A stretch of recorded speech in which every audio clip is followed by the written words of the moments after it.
बे फुंबिलिनि नोंथांमोननिसिम बे समाव बड'लेण्ड बुब्लि आरो बड'लेण्ड रादाब नोंथांमोननिसिम बे समाव दतमा दख'र दुलाराय बर' फरायसा आफादनि जानानै गोजोननाय आरो बरायनायखौ बे समाव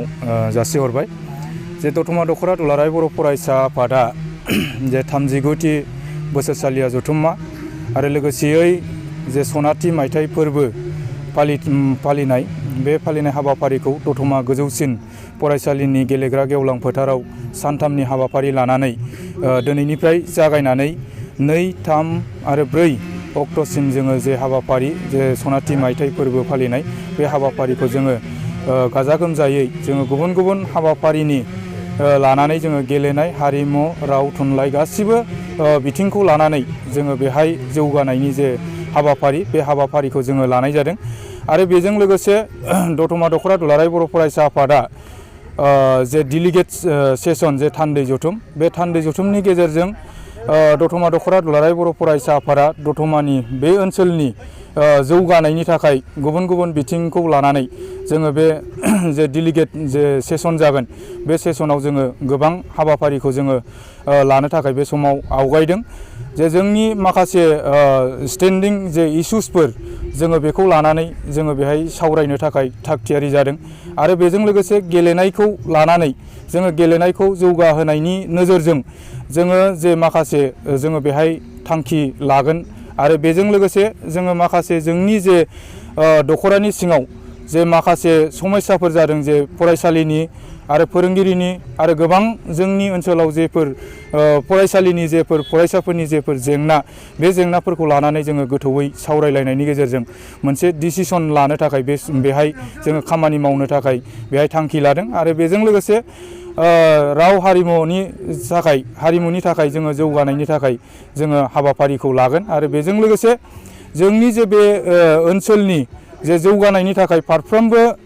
जे बिथिंखौ जौगाहोनो थाखाय जे दुलाराय बर' फरायसा आफाद फोसावनाय जे बड'फा मिशन फर सास्टेनेबल चेन्ज बड'फा गोजोरथियारि सोलायनाय जे मावथांखि बे मावथांखिनि गेजेरजों जोङो बेहाय मोनसे खामानि मावनो थाखाय जोङो बेहाय आवगायदों। बे हाबाफारिनि गेजेरजों जोङो बेहाय सानथामनि हाबाफारियाव जोङो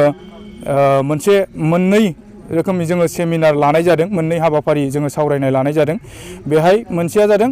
आबादारिफोरखौ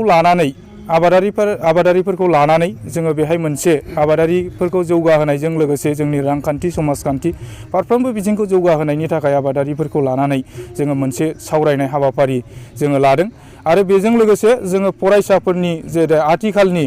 जे जोंनि माखासे गुन गोनां जे सोलोंथाइ बेखौ जोङो क्वालिटि मोननो थाखाय जोङो बेहाय फरायसाफोरजों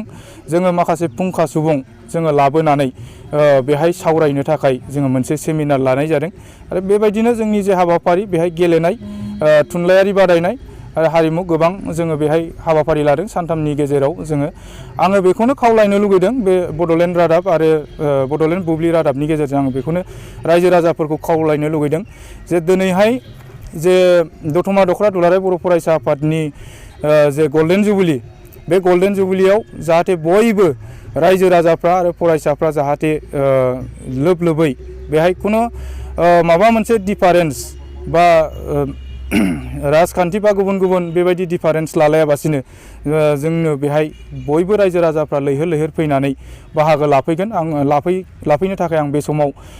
खावलायदों। मानोना बियो दतमा दख'र दुलाराय बर' फरायसा आफादा दिनैहाय 1997 मायथाइनिफ्राय जे जागायनानै गायसनजेननायनिफ्राय दिनैहाय 2022 मायथाइसिम दिनैहाय 50 बोसोराव आगान होबाय। मानोना बे 50 बोसोरनि जे हाबाफारि जोङो दख'रा आफादा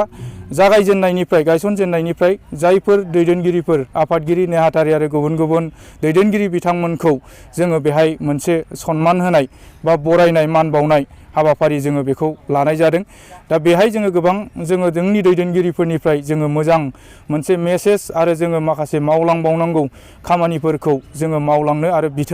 बिथांमोननिफ्राय साजेस्ट लानो थाखाय बिथांमोननि जे बोसोनखौ जोङो लानो थाखाय जोङो सावरायलायनायनि गेजेरजों जोङो दैदेनगिरिफोरनिफ्राय निस्सय जोङो माबा मोनसे मोजां जोंनि बे दख'रानि थाखाय खामानि मावलांनो थाखाय इयुननि थाखाय जोंखौ